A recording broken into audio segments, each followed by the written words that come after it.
Hey YouTube, it is me Reese. It is 10:53, and if I seem a little happier than normal, it's because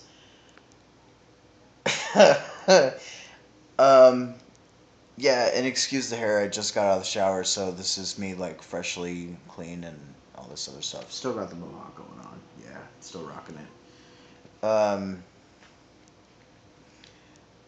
I just drank half a bottle of Mad Dog 2020 in under in under a minute. So I got a pretty decent buzz going on.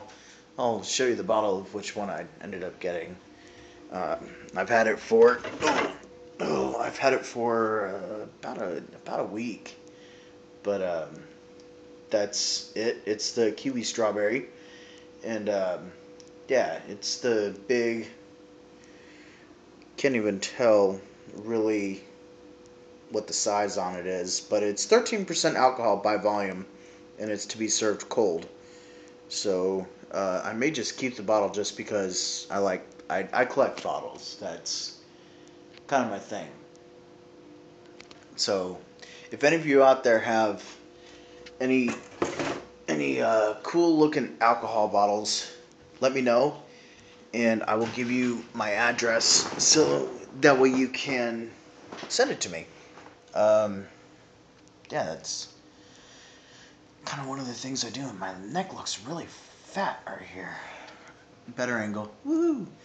Um, so yeah, I got a quicker buzz than I anticipated, but considering I really haven't been drinking consecutively in several years, um, I think it's probably no big surprise that 13% alcohol by volume in under a minute, straight to the dome, is gonna get you buzzed. So yeah, um, I do have some Jack Daniels left, but I don't have any Coke, and I don't like drinking Jack Daniels straight.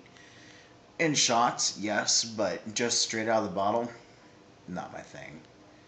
I like, if I'm gonna drink a whiskey and I'm gonna drink it straight, I want it to be something nice and smooth. Like there's one called Pendleton, I believe. It's a Canadian whiskey that is actually really smooth and it's really nice.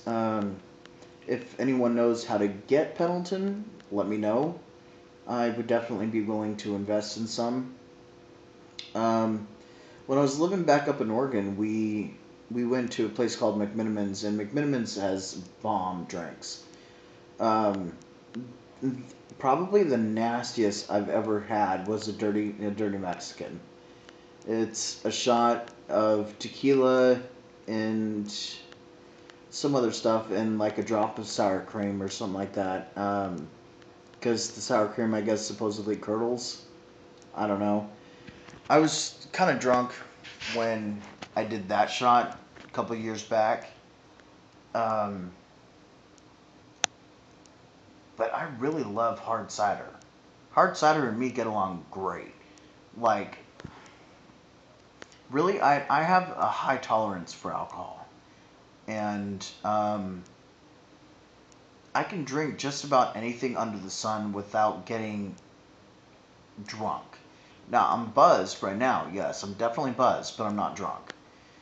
Does that mean I'd be willing to go and drive my car down to Taco Bell to get a Bream burrito? No. I don't believe in buzz driving. I don't believe in drunk driving. I believe if you've had one drink and you plan on driving within the next 10 minutes, no. Your ass better be sitting back down for at least another hour, hour and a half. Because alcohol metabolizes through the body by weight. And the heavier you are, the longer it's going to take to metabolize. So, say that half of the bottle that I drank. I'm 225 pounds. The average person, an 8-ounce drink metabolizes in about an hour. So the average person weighing, say, 145, I'm double that. So it would take me at least 2 hours to be sober enough to be able to drink or to drive. See, I'm buzzed. Um, and also for some reason men metabolize alcohol quicker than women, But the thing is as transgender males, we were born with the disadvantage to being genetically, some of us being genetically female. I say some of us because there's some of us that have had genetic testing, and as I've said before, um, I've had something to the effect of genetic testing anyway. All I know is I paid a lot of money, and it basically said that I was genetically male. Um,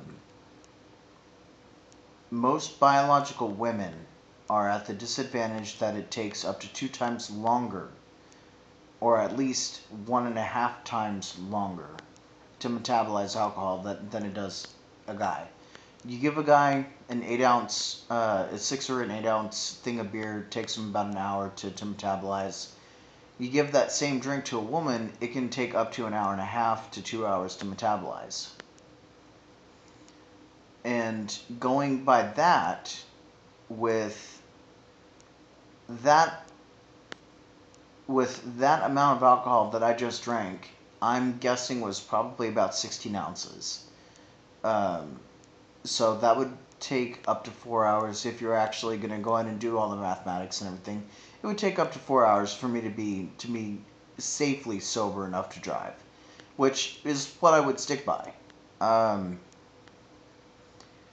I believe that if you're gonna be smart, if you're gonna be dumb enough, I should say, if you're gonna be dumb enough to actually take the responsibility to drink, then be smart about it and take the responsibility not to put anybody else at risk when you're driving. If you go to a party and you know you're gonna drink, make arrangements to stay either at the host house or at a friend's house that's close by or something like that. I would not advise driving. Case in point, I was 22 or 23, and I was working at a bar here in Fresno.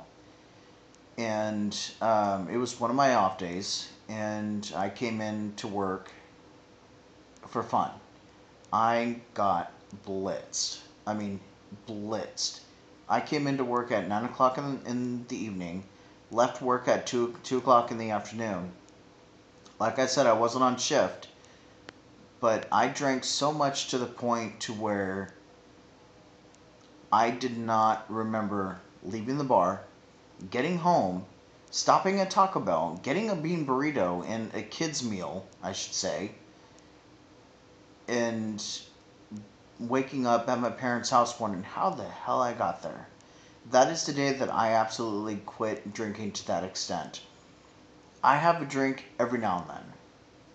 As you've seen in previous videos, I will get high occasionally. Literally occasionally. I haven't gotten high since my last video. I accidentally got high.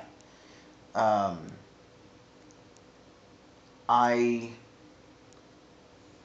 believe in responsibility.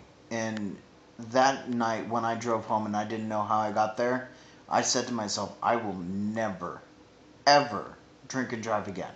I could have ran over somebody, didn't even know it. I could have hit a car, didn't even know it. My car luckily didn't sustain any damage. There was no blood on the hood or anything like that, so I know I didn't hit anybody. I I know that I took the back roads because that's the way I always drove coming home. But if somehow it went from me being buzzed and happy-go-lucky to sort of a lecture, which is really weird. Um, I guess it just goes to show then that deep down inside I'm really just trying to be a teacher and help people. Um, so yeah, if you're gonna drink, especially on Halloween, I know that there's gonna be a lot of parties going on. There's gonna be a lot of zombie crawls and everything else. Um, if you're gonna do stuff like that, have a designated driver, have a designated zombie, whatever you want to call it, a designated witch, whatever.